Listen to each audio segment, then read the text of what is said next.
গুম করা ব্যক্তিদের আটকে রাখার গোপন স্থান আয়নাঘর পরিদর্শনে যাবেন প্রধান উপদেষ্টা ডক্টর মোহাম্মদ ইউনূস। অতি শীঘ্রই দেশি বিদেশি সাংবাদিকদের নিয়ে আয়নাঘর পরিদর্শনে যাবেন তিনি। বৃহস্পতিবার প্রধান উপদেষ্টার সভাপতিত্বে উপদেষ্টা পরিষদের বৈঠকে এমন সিদ্ধান্ত হয়। এ নিয়েই আমাদের কথার আজকের আয়োজন। আপনাদের সঙ্গে আছি আমি ওয়ালিউল সাকিব। এটা উনি একজন এখন রাষ্ট্রের প্রধান উপদেষ্টা হিসেবে উনি যেতে পারেন। আর উনি তো অনেক জ্ঞানী লোক। আমরা ওনার কাছেও ন্যায় বিচার আশা করি, যাতে এখানে কোনো অন্যায়েরকে শিকার না হয়।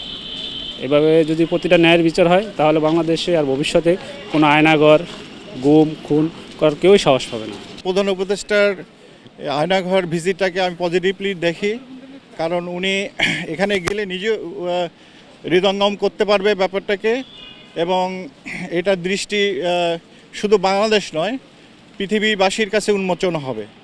সো এবং পরবর্তীতে যাতে যারা গভর্নমেন্ট আসবে তারা যেন সতর্ক হয়, এভাবে যেন নির্যাতন নেমে না আসে, আমরা সেটাই আশা করব। দেশবাসী জানতে চায় দীর্ঘদিন যাবৎ যে নির্যাতন, গুমঘর আমরা শুনে আসতেছি, তারপরে যারা এখানে বের হয়েছে আমরা দেখতে পাচ্ছি নির্মম ইতিহাস। আমরা চাই যে বাংলাদেশ থেকে এটা মুক্ত হওয়ার জন্য উনি যদি যাচ্ছে, আমার কথা হলো যে উনি এটা দেশবাসী এবং বিশ্ব জানুক যে কতটা নির্মমভাবে নির্যাতন করা হয়েছে, যাতে আমরা এর থেকে পরিত্রাণ পাই। আর তার কাছে আমাদের অনেক প্রত্যাশা। প্রধান উপদেষ্টার দেখা উচিত যে আয়নাঘরে যে নির্যাতন করেছে, মানুষদের অনেক কষ্ট দিয়েছে, এটা দেখে জনগণকে জানানো যে কীরকম কষ্টে ছিল মানুষগুলা। আমাদের দেশের মানুষগুলা এগুলি জানতে চায়। আমরা প্রধান উপদেষ্টাকে এইখানে যাওয়ার জন্য খুব আন্তরিকভাবে ধন্যবাদ জানাচ্ছি।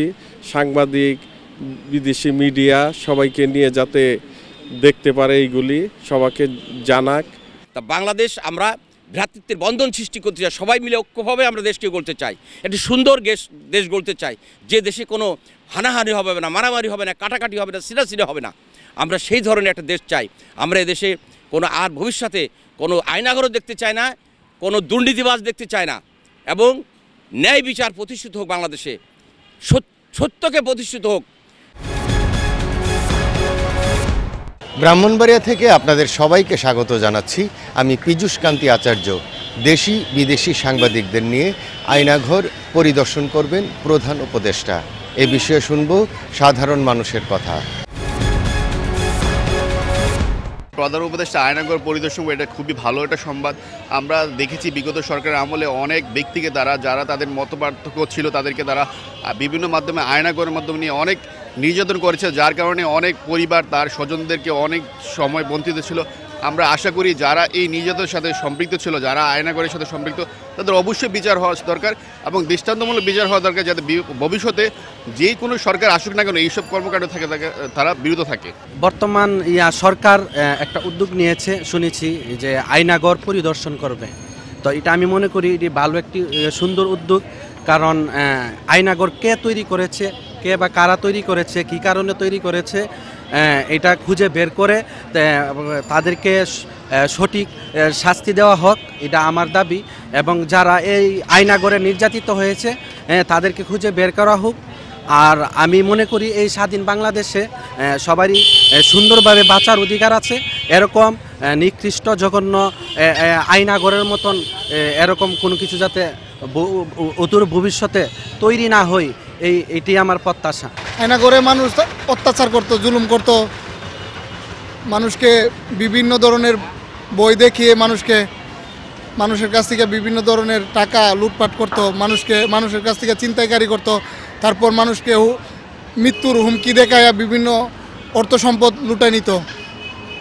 আমি চাই পরবর্তীতে বাংলাদেশে এই আয়নাঘরের দ্বারা কোনো মানুষ নির্যাতিত না হোক। শুনেছি প্রধান উপদেষ্টা এবং বিভিন্ন কূটনৈতিক বৃন্দকে নিয়ে প্রধান উপদেষ্টা আয়নাঘর পরিদর্শন করবেন। তাই আমরা সাধারণ জনগণ আমরা বিভিন্ন মিডিয়ার মাধ্যমে জানতে পারছি যে গত সরকার আয়নাঘর মাধ্যমে বিভিন্ন গুম নির্যাতন করেছে। এগুলা আমার মনে হয় যে এগুলা সঠিক তদন্তের মাধ্যমে তদন্ত করা হোক, এবং তদন্ত সাপেক্ষে যদি প্রকৃতই যদি আয়নাঘর থেকে থাকে বা এই ধরনের কোনো গুম নির্যাতন হয়ে থাকে, তো অবশ্যই এদেরকে আইনের আওতায় আনা হোক। এই গুম নির্যাতনের সাথে যারা যারা জড়িত যে যে ডিপার্টমেন্ট জড়িত তাদেরকে বিচারের আওতায় আনা হোক। আমাদের এটি নিউজের নিয়মিত আয়োজন। আমাদের কথা অনুষ্ঠানে আপনাদেরকে স্বাগত জানাচ্ছি চট্টগ্রাম থেকে। সাধারণ মানুষ কি বলছে আমরা এখন সেটা শুনি। অবশ্যই আমরা চাবো না দেশের নাগরিক এবং মানুষের যে অধিকার এবং মানুষের যে কথা বলা, মানুষকে যে গণতান্ত্রিক দেশে যে জিনিসটা প্রয়োজন সেটা হচ্ছে মানুষের প্রতি সম্মান রাখা, মানুষকে আইনের আওতায় রাখা। তো আমরা চাবো না কখনোই বেআইনিভাবে কিছু হোক। আয়নাঘর তো আমি দেখি নেই, এরকম ঘরে বন্দি করে আমার কাছে ঠিক মনে হয় না। জেল আসলো, জেলে ডিউটি করতো, সেটা এই জন্য আয়নাঘর যদি থাকে কোথাও এটা অবশ্যই নিতে হবে। আয়নাঘর কিন্তু ফ্যাসিজমের একটা প্রতীক, সিম্বল। আয়নাঘরের মতো কোনো রকম যে জায়গায় নিরপরাধ মানুষকে আটকে রাখা হতো, নির্যাতন করা হতো, এটা যেন আর কখনোই বাংলাদেশে না হয়। আমাদের কথা আয়োজন এ পর্যন্তই। আজকের মতো বিদায় নিচ্ছি। আমি ওয়ালিউল সাকিব। আবারও হাজির হব অন্য কোনো দিন, অন্য কোনো বিষয় নিয়ে। সে পর্যন্ত সবাই ভালো থাকুন, সুস্থ থাকুন, চোখ রাখুন এটিএন নিউজে।